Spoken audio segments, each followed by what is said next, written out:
On June 14, 2025, at precisely 9:23 local time, the guided missile cruiser USS Princeton, a Ticonderoga-class vessel, was patrolling the South China Sea. For the crew, this mission resembled countless others before it, routine patrols to safeguard freedom of navigation in international waters.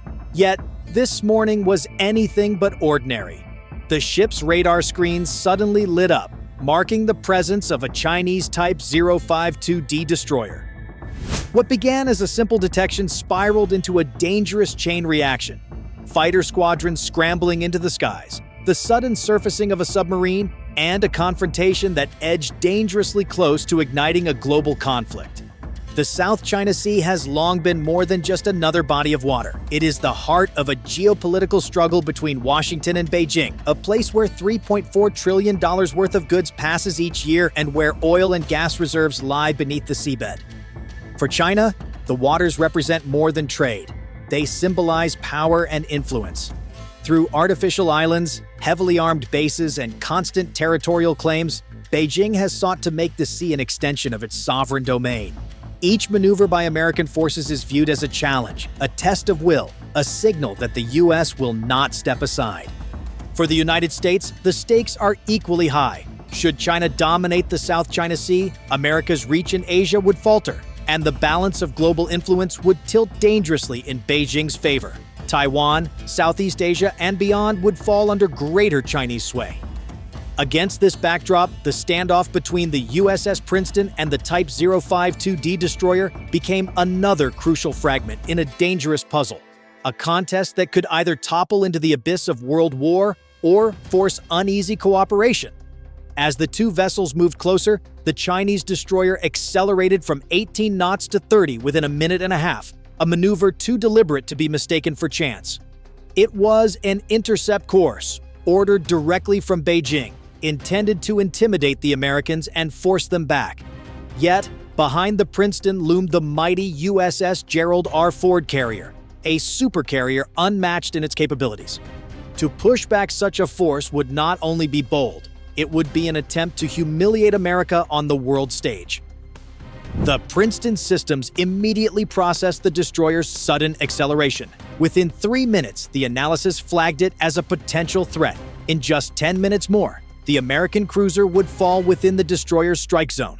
The Princeton's arsenal included 8 Harpoon missiles, each carrying a 500-pound warhead, traveling at nearly Mach 0.8, with a reach of over 70 miles. One order could unleash them, but the ship's captain chose otherwise. Calm and deliberate, he ordered his crew to watch and wait, showing discipline where rashness might spark war. Confidence on board remained firm. The Princeton itself possessed one of the world's most advanced air defense systems, while the Gerald R. Ford carried squadrons of FA-18EF Super Hornets ready to launch at a moment's notice. And beyond them all stood the vast might of the United States, 7,000 miles away, yet always present. The message was clear. America did not need to react impulsively. It had the luxury of patience and overwhelming force. But Beijing was not finished. Flying high above at 25,000 feet, an American E-2D Hawkeye relayed fresh intelligence. Chinese J-15 fighter jets were lifting off from the carrier Shandong. Almost simultaneously, the Princeton sonar captured the acoustic trace of a Chinese Type 039 submarine. The 2,000-ton vessel, built in the late 1980s, carried anti-ship missiles and 533mm torpedoes. Yet, compared to America's stealthier, faster Virginia-class submarines, it was loud and clumsy, an underwater relic. Its odds of sneaking up undetected were no better than a freight train charging through a crowded station without being noticed. China's message was unmistakable. Escalation. At 9:37, more Super Hornets and EA-18G Growlers thundered off the deck of the Gerald R. Ford. The Growlers immediately jammed Chinese radars, flooding their screens with false targets. By 9:47, the Chinese destroyer had locked its phased array radar onto the carrier itself, an act usually reserved for the moments before missile launch. Yet even then, the Americans held their nerve. Their missile tubes stayed cold, their response carefully measured. A Chinese fighter drew dangerously close to an American jet, But the U.S. pilot carried on unshaken, refusing to be baited.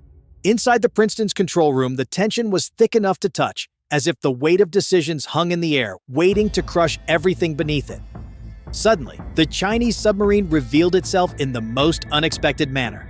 Its snorkel broke the surface, drawing in air with a roar so loud that Princeton's acoustic sensors nearly burst. This was no mistake. The Chinese had deliberately exposed their position, creating chaos in the soundscape in hopes of rattling the Americans. But instead of unsettling their adversaries, they had revealed themselves with precision accuracy, down to the very meter. At 9:51, the submarine shifted course toward the American formation.